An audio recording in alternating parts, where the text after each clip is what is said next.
Hello. My name is Dmitry and I want to share with you my new life story. After her husband's death, Marina Volkova decided to get rid of the garage in the summer cottage village, where Sergei regularly went to allegedly fix his old Toyota and categorically forbade her to look in there. 3 months had passed since the funeral, and she kept putting off this unpleasant procedure. But now the money was running out, and selling the garage could solve financial problems. When she finally decided to open the massive metal gates, she almost fell over from surprise. Marina stood in front of the entrance to garage box number 17, clutching in her trembling fingers the bunch of keys that she had received from the notary just an hour ago. The October sun broke through the rare clouds, illuminating the rows of identical garages stretching along the dirt road.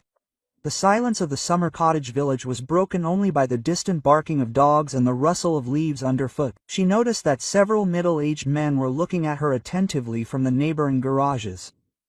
One, a stocky man with a gray beard, pretended to be fiddling with tools, but his gaze was riveted on Marina. Another, tall and thin, openly watched from behind the slightly open doors of his garage, not hiding his curiosity. The neighbor's strange behavior was alarming. In recent weeks, whenever she had even mentioned plans to sell the garage, the reaction had been the same. They were all nervous, exchanging glances and, for some reason, actively offering to buy the garage for a symbolic sum. Viktor Kuznetsov, the neighbor on the right, even came to her house with an offer to buy the garage without looking. He offered a sum that seemed suspiciously small to Marina for such a large space in a good location. When she asked why he needed a second garage, he hesitated and said something unintelligible about expanding the workshop. Marina turned the key in the lock. The mechanism did not give in right away, rusted by time and autumn moisture. She applied force and the lock clicked. The heavy gate panels slowly swung open, revealing the inside of the garage. What she saw made her take a step back and lean against the doorframe. Instead of the expected junk, car parts and standard garage clutter, she was met with a sight she couldn't explain. There was no sign of a car in the garage. The entire space was occupied by a professionally equipped workshop. Metal workbenches with vices of various sizes lined the walls. Tools that Marina had never seen her husband use were neatly laid out on the shelves. Thin files, strange tweezers, magnifying glasses on movable brackets. A gas burner with a cylinder stood in the corner, with casting molds and a small oven next to it. Everything was clean, organized and clearly used regularly.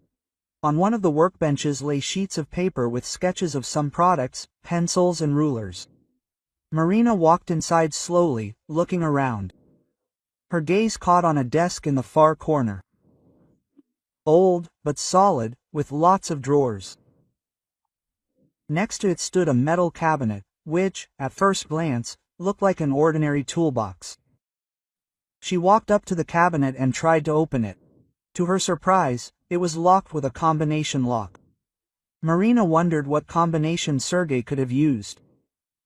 She tried their wedding date, her birthday, and his birthday. On the 4th try, entering their son's birth date, the lock clicked. Inside the metal safe, disguised as a toolbox, lay things that took Marina's breath away. Several kilograms of gold jewelry, neatly laid out in separate boxes. Rings, earrings, chains, bracelets. Some looked like antiques, others seemed new. Next to the jewelry lay small bars of yellow metal that could only be gold. A thick wad of enveloped money occupied a separate shelf. Marina took one envelope with trembling hands and counted the contents. 50,000 rubles in large bills. She sat down on a chair next to the table, trying to comprehend what she saw. Sergei worked as an ordinary mechanic at a factory, receiving an average salary. Where could he have gotten such treasures? And most importantly, why did he hide all this from her? Marina opened the drawers of the desk one by one. In the top one there were documents, folded in neat piles, orders for the manufacture of jewelry with the names of customers and sketches of products, photographs of antique jewelry, clearly taken with a hidden camera. In another drawer she found a notebook with notes that looked more like a code. Addresses, last names, amounts. Several times there were mentions of material from Petrovich and remelting for Kolya. Marina did not understand the meaning of these notes, but she felt that there was something serious behind them. The sound of footsteps behind her made her turn around abruptly. In the doorway stood Viktor Kuznetsov, the neighbor who had so persistently offered to buy the garage.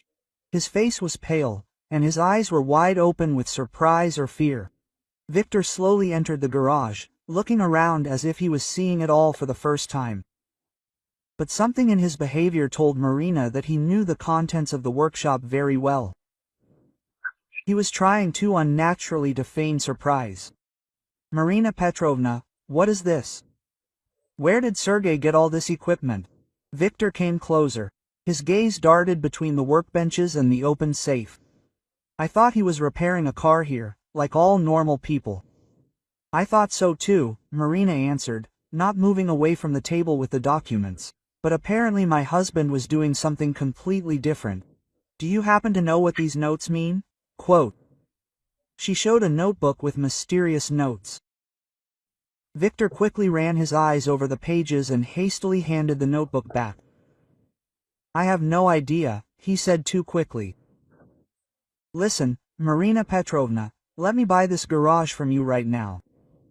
I'll give you double the price I offered earlier, cash today." Quote.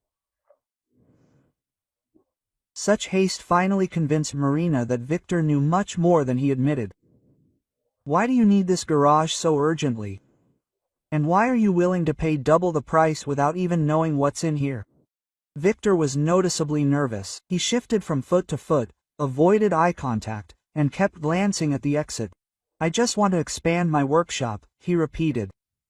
"And these things?" He waved his hand toward the equipment. "I don't need them. Take them out, throw them away, whatever you want." Quote. "No," Marina answered firmly. "First, I'll figure out what my husband did, and then I'll decide whether to sell the garage or not. I need time to think." Viktor's face darkened. "Marina Petrovna, you shouldn't poke around in other people's business," he said in a different, harsher tone. "Sergei is dead, may he rest in peace. Why bring up the past? Sell the garage and forget about everything you saw here." The threatening notes in her neighbor's voice made Marina even more wary. She realized that she was in danger, being left alone with a man who was clearly hiding something. She needed to leave here immediately and think over the situation in a safe place. "Okay, Viktor Mikhailovich, I'll think about your offer," she said, trying to speak calmly. "Give me a few days. I'll contact you when I make a decision." Viktor nodded, but his expression remained tense. "Just don't drag it out, Marina Petrovna, and it's better not to tell anyone about what you saw here. You never know what people will think." Marina quickly closed the safe, put the notebook with the notes in her purse and headed for the exit. Viktor watched her leave without moving. She felt him watching her back as she locked the garage door. On the way to the bus stop, Marina glanced back several times. She felt like she was being followed. Unanswered questions swarmed in her head. Who was her husband really? What business did he conduct in his secret workshop? And, most importantly, was it legal? Marina did not close her eyes all night. She sat at the kitchen stove, spreading out in front of her all the documents she had managed to take from the garage. In the light of the table lamp, she carefully studied each photograph, each entry, trying to understand who the man with whom she had lived for 20 years really was. The coffee in her cup had long since gone cold, but she continued to turn the pages of her notebook. Among the photographs of jewelry, several pictures particularly caught her attention.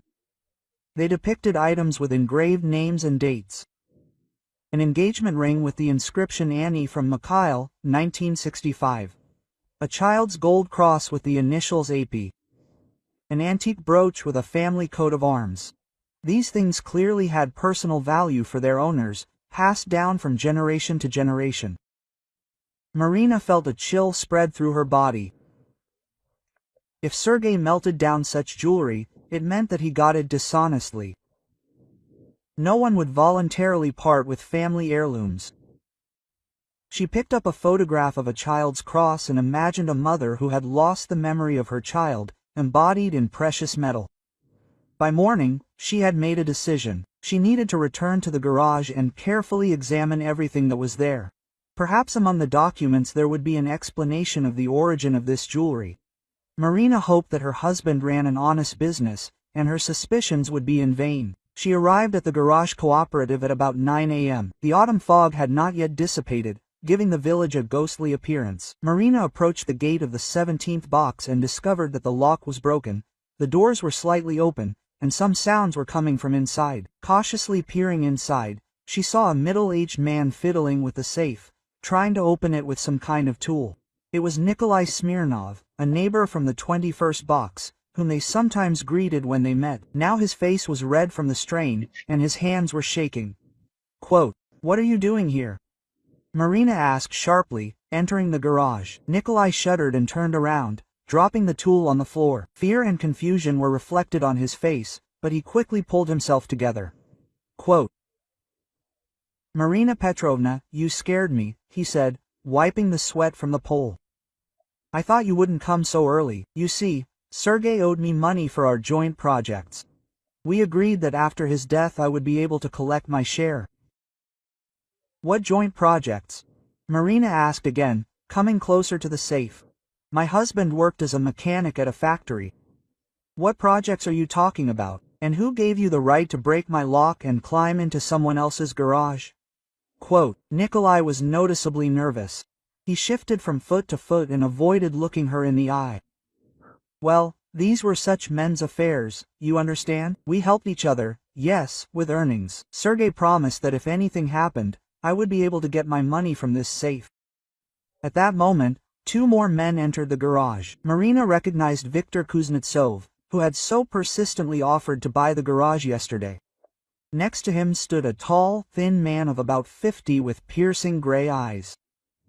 Alexander Petrov, the owner of the 18th box. "And here is our dear widow," Alexander said with an unpleasant grin. "Marina Petrovna, you have stuck your nose in the wrong place. Some things are best left alone, especially when you don't understand what you're dealing with." Marina felt trapped. The three men stood between her and the exit, their behavior becoming increasingly threatening. She realized that they all knew full well about Sergei's secret activities. And now they were laying claim to the treasures they had found. "Look, I don't understand what's going on here," she said, trying to remain calm. "This is my garage, and I have the right to know what my husband has been doing. If you have any complaints, let's resolve this in a civilized manner." Alexander took out his phone and showed her a photo. The screen showed a group of men standing next to a truck labeled Antiques. Among them, Marina recognized her husband with horror. Sergei stood in the center of the group, his hands on the shoulders of the men next to him, smiling at the camera. "Here's your dear husband," Alexander said, putting the phone away. "We've worked together for 10 years, like one family." They bought antiques and helped people get rid of unnecessary things. Sergei was our master. He melted down old stuff into new beautiful items. Marina realized that these people were buying up and melting down stolen jewelry. Her husband was not just a member of this group, but a key figure. Without his masterful skills, they would not have been able to turn stolen jewelry into new items. "Now that Sergei is gone, we need to divide what he saved up," Alexander continued. "We all contributed to the common cause, everyone took risks. It would be fair to divide it equally. And you, Marina Petrovna, will get your share and forget about everything you saw here." "Never," Marina answered firmly. "I will not participate in your criminal deeds, and I will not allow you to take what belongs to other people. These decorations must be returned to their owners." The men's faces darkened. Viktor took a step forward, clenching his fists. "You don't understand the situation you've gotten yourself into," he said menacingly. "We're offering you good money and a quiet life. You shouldn't refuse it, quote. Nikolai nodded in agreement. Marina Petrovna, be reasonable. Your husband is already dead and he can't be brought back. Why create problems for living people? Take the money and live in peace. Quote. Marina realized that she was in mortal danger. These people would stop at nothing to hide their criminal activity. She needed to leave here immediately and call the police. She slowly backed toward the exit. Where are you going, Marina Petrovna? Alexander asked with a cold smile. We haven't finished talking yet. We need to come to an understanding, otherwise there could be trouble. Quote. Leave me alone, Marina shouted and ran to the exit. The men tried to detain her, but she managed to jump out of the garage and ran to the bus stop. She heard shouts and curses behind her, but she did not look back. On the way home, Marina noticed a dark car in her rearview mirror several times, keeping an equal distance from her. When she turned, the car turned behind her. When she stopped at a traffic light, the car stopped too. She was definitely being followed. At home, Marina locked the door with all the locks and slid the chain back in. Her hands were shaking, her heart was pounding wildly. She poured herself some water and tried to calm down. She needed to think about what to do next. Should she call the police? But what would she tell them? That her husband was melting down stolen jewelry. In the evening, when Marina returned from work, she discovered that someone had been in the apartment. Things had been moved out of place. The desk drawers, the table doors were slightly open. The books on the shelves were out of order. They were looking for something specific, but apparently they hadn't found it. She checked the hiding place behind the radiator, where she had hidden the documents from the garage. The papers were there, which meant the uninvited guests didn't know where to look. But their visit was a clear warning. They weren't going to leave her alone. Marina sat down in the armchair and tried to comprehend the situation. Her husband was a member of a criminal group that stole and melted down jewelry. Now his accomplices wanted to get their hands on the accumulated treasures and were ready to do anything to keep her quiet. But she couldn't just take the money and forget about the jewelry that belonged to other people. She needed help. The police didn't seem like the best option yet. There were too many questions she had no answers to. Maybe she should contact a private detective? He would help her sort out the situation and find evidence of the crimes. Marina took out the phone book and started looking for ads for detective agencies. She would contact someone from them. She doesn't have much time. Her husband's accomplices clearly don't intend to wait and may take more decisive action. Like this video so that YouTube understands that you are interested in such video stories and recommends more quality stories. In the morning, Marina found an ad for the Femida Detective Agency in her phone book and dialed the number. The middle-aged man's voice sounded professional and calm. Dmitry Orlov agreed to meet her that same day at a cafe on Tverskaya Street. Marina took with her photographs of the jewelry and copies of the most important documents from her husband's notebook. The detective turned out to be a man of about 60 years old, with attentive, wide eyes and sunken temples. He listened to her story in silence, occasionally making notes in his notebook. When Marina showed him the photographs of the jewelry, his face became serious. He studied the pictures for a long time, especially lingering on the items with engravings. Quote, Marina Petrovna, what you told me is very serious, said Dmitry, putting the photographs aside. Some of this jewelry is familiar to me. I've seen it in reports of unsolved thefts in recent years.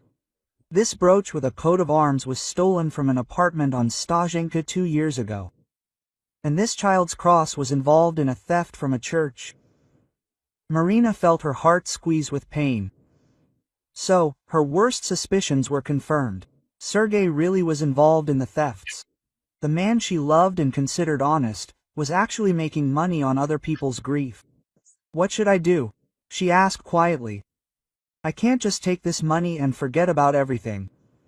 But I'm also afraid to go to the police. These people have already threatened me. They searched my apartment. Quote, Dmitry nodded understandingly. First, we need to collect evidence of their criminal activity. Without it, the police will not be able to do anything. And your garage neighbors, apparently, will stop at nothing. They have already invested too much in this case. The detective suggested installing a hidden camera in the garage to record the actions of Sergei's accomplices. Marina agreed, although the thought of returning to that place scared her. They agreed to meet late in the evening at the garage cooperative. At 12:30 at night, Marina and Dmitri drove up to the garages in his old Ford. The detective had studied the cooperative's plan in advance and chose a suitable place for surveillance. They left the car in the shade of the trees and walked to the 17th box. Dmitri professionally picked the lock that Marina installed after yesterday's incident inside the garage. He quickly installed a miniature camera, camouflaging it among the tools on the workbench. The device was so small that it could only be noticed upon very close inspection. While the detective was setting up the equipment, Marina once again examined her husband's workshop. In the light of the flashlight, everything looked even more ominous. She imagined Sergei working here for hours, melting down other people's family heirlooms into faceless ingots of metal. Suddenly, Dmitri drew her attention to the far wall of the garage. There, behind a rack of tools, he found a narrow passage blocked by sheets of plywood. When they removed the improvised partition, a passage into the neighboring garage opened up. Quote, "This is Alexander Petrov's box," Marina whispered. So they could move freely between the garages without attracting attention. Dmitri nodded and carefully walked into the next room. What they saw in Alexander's garage exceeded all expectations. The room had been transformed into a real warehouse of antiques. Paintings in ancient churches, silverware, church utensils, antique watches. Everything was neatly laid out on shelves and labeled with dates and amounts. Dmitri photographed the most valuable items, and then they returned to Sergei's garage. The detective installed another camera in the passage between the boxes. Now they could observe the actions of the entire group. The next day, the footage from the cameras exceeded all expectations. Around noon, all three neighbors came to Sergei's garage. Alexander opened the safe with his key and began to take out gold jewelry. Victor and Nikolai stood nearby, greedily examining the treasures. Quote, "This damn widow ruined everything," said Alexander, weighing a gold chain in his hands. "We worked for 10 years without any problems, and now she can turn us all in. Something needs to be done quickly." Nikolai nodded, sorting through the gold bars in his hands. What if he offered her more money? Maybe she would agree to take her share and move somewhere far away. To another city, for example. Victor shook his head. "Did you see her yesterday? She won't take the money. Her conscience has awakened, like her husband's lately.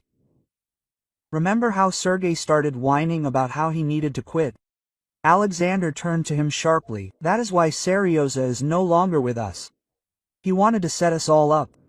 It is good that I realized it in time.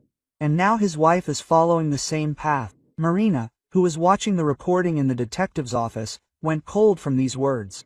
Did they really kill Sergei? She always thought that her husband died of a heart attack. The doctor said that it was sudden cardiac arrest. On the screen, Nikolai suggested a radical solution to the problem. The widow should be treated the same way as her husband. Otherwise, we will all go to prison for many years. I have children, I can't afford this. Dmitri stopped the recording and looked at Marina. Now we have evidence not only of the thefts, but also of your husband's murder. We need to contact the police immediately. These people are extremely dangerous. While they were discussing their next steps, the detective conducted his own investigation into the identities of three neighbors. Alexander Petrov turned out to be the owner of a small antique shop in the city center. Officially, he traded in antiques, but, apparently, he obtained a significant part of the goods dishonestly. Nikolai Smirnov worked as a driver for a transport company and had access to trucks. It was he who most likely transported the stolen goods from the place of theft to the processing site. His routes often coincided with the geography of unsolved crashes. Viktor Kuznetsov owned a small pawnshop on the outskirts of the city. Through this establishment, the group laundered melted-down jewelry, passing them off as items brought in by clients as collateral. The scheme was well thought out and worked flawlessly for a long time. That evening, Marina received an anonymous call. The voice was changed by a special device, but the intonation seemed familiar to her. Perhaps it was one of the neighbors in the garages. Quote, "Marina Petrovna, you have 24 hours to make the right decision," said the voice on the phone. "Come to the garage tomorrow at noon and pick up your share. 500,000 rubles and gold jewelry of your choice. In exchange, you forget everything you saw." "And if I refuse?" Marina asked, trying to stay calm. An unpleasant laugh was heard on the other end of the line. Quote, "Then the same thing will happen to you as to your husband. Sergei also thought he could blackmail us. Now he's lying in the ground." The connection was lost.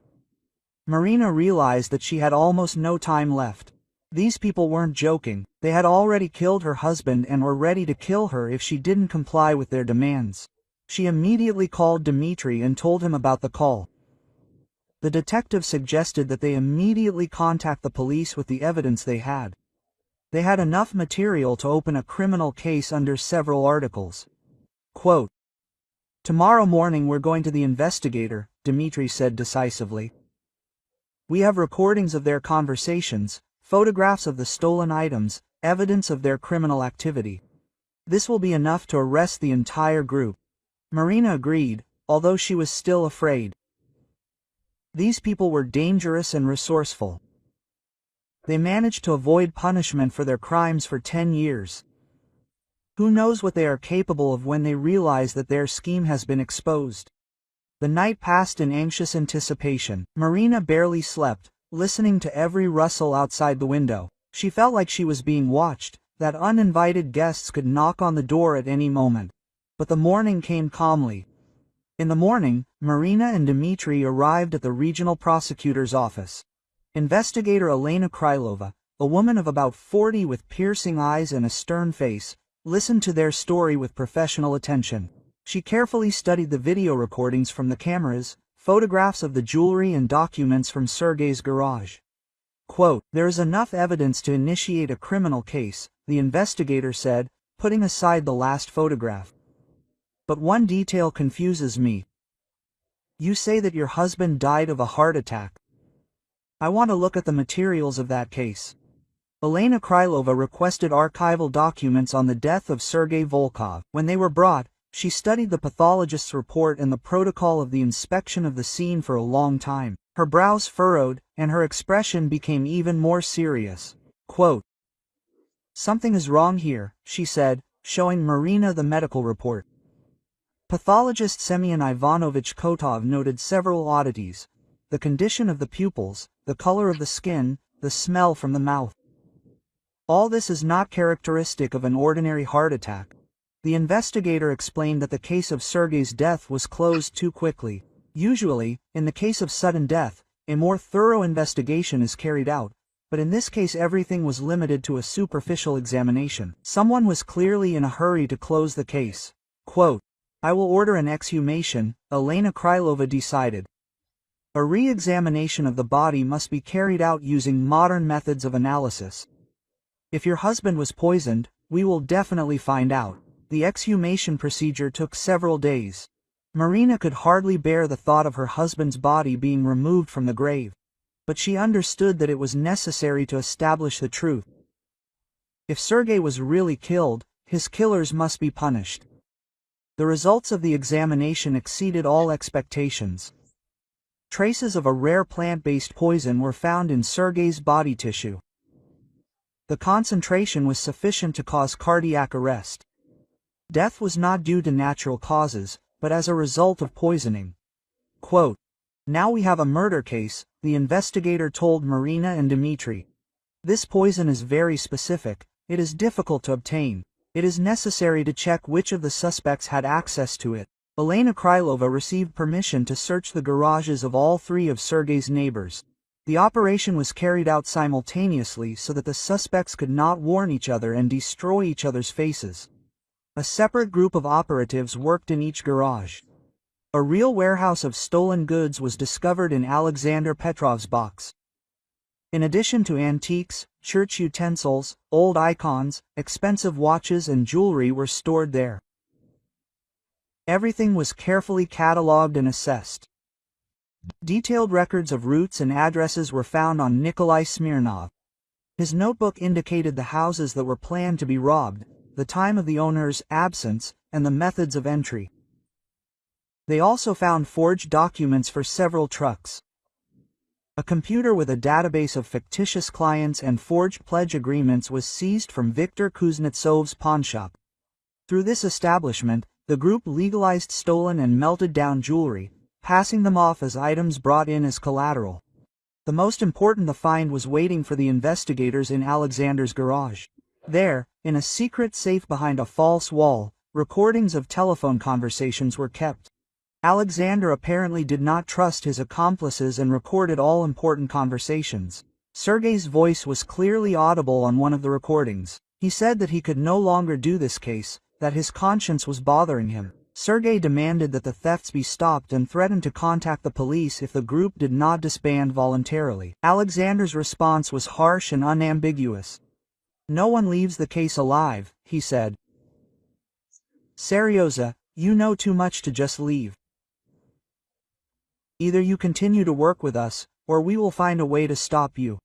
On another recording, the details of Sergei's elimination were discussed. Alexander told about the time when there was a rare plant poison through a chemist friend. The plan was simple. Invite Sergei to the garage for a conversation, give him poisoned vodka to drink and stage a heart attack. When the operatives came to arrest Alexander Petrov, he was not at home.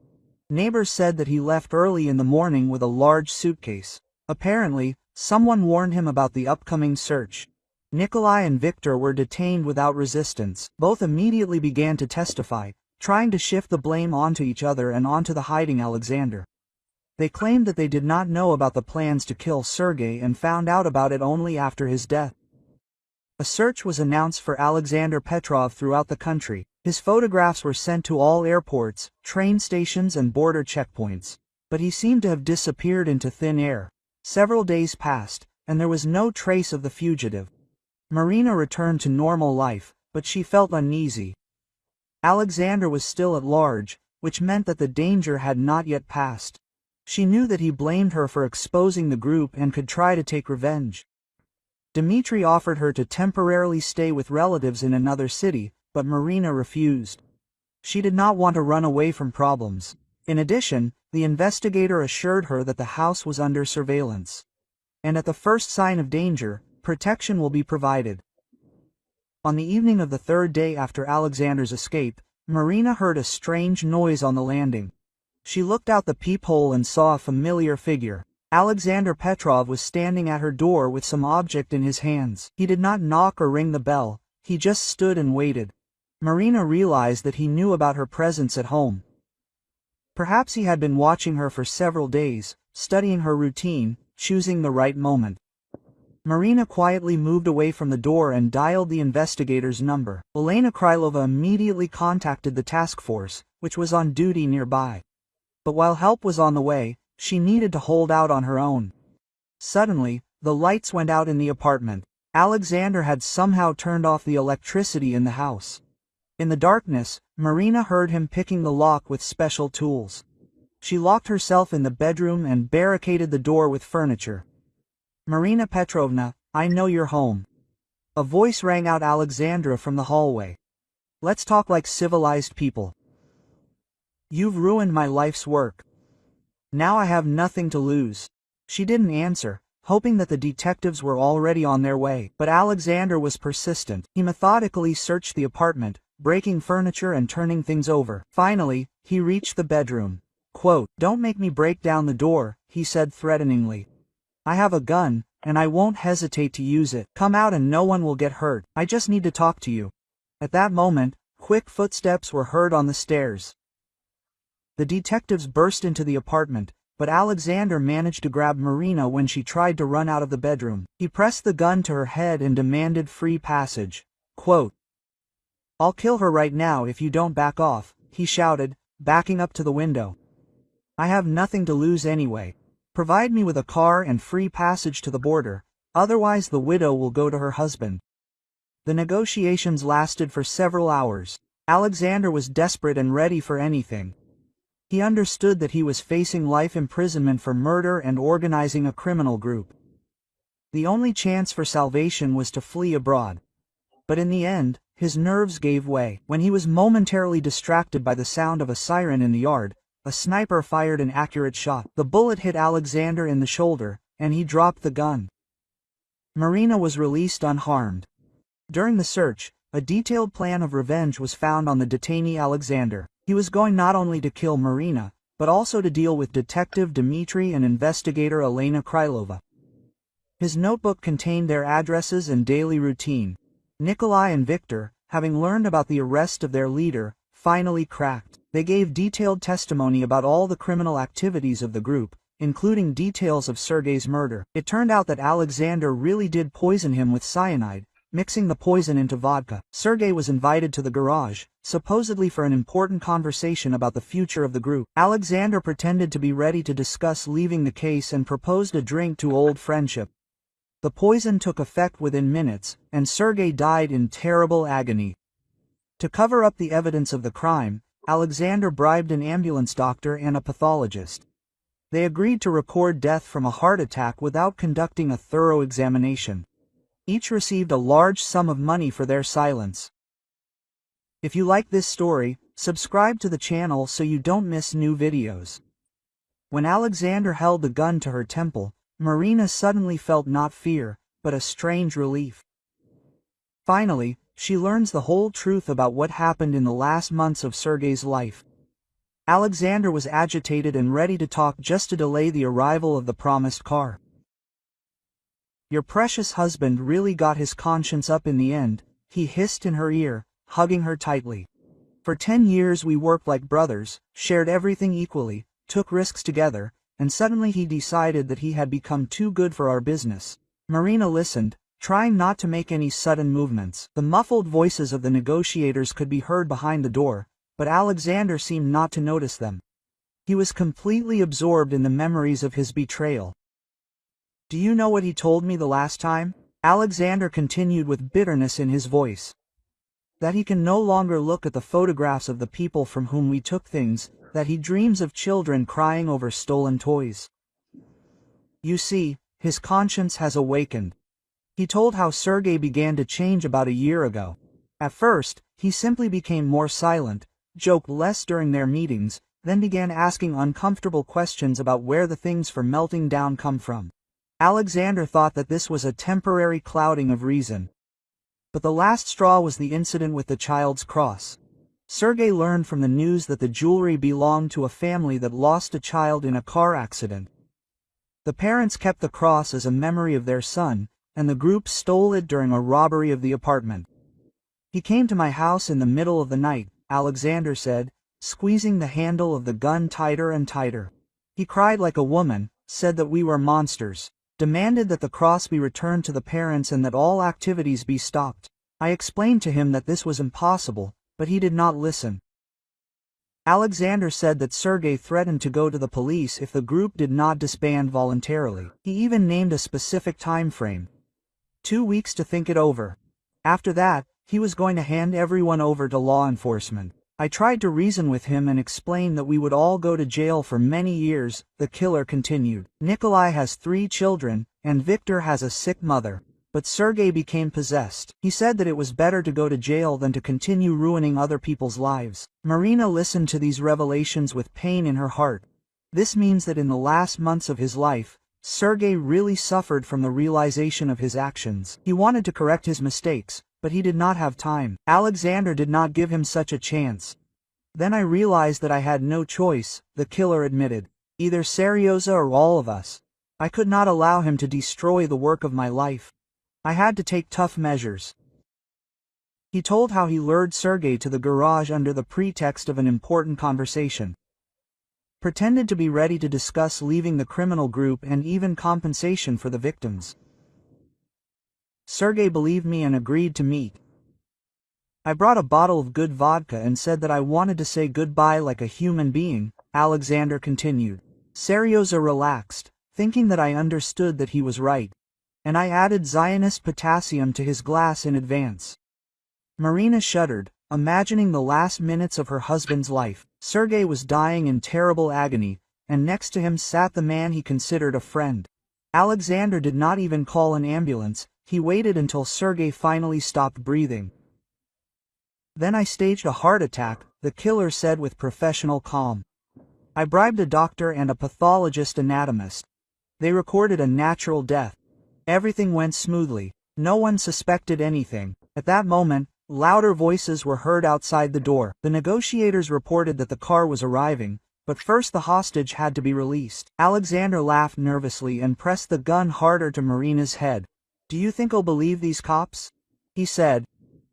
"As soon as I let your precious widow go, they'll shoot me like a mad dog. No, she'll go with me to the border." But Marina realized that Alexander was bluffing. He had been telling his story for too long, describing his husband's murder in too much detail. He needed to talk it out, to share his experiences of the past months with someone. "Do you know what the worst thing is?" he suddenly said more quietly. "Serioza turned out to be right.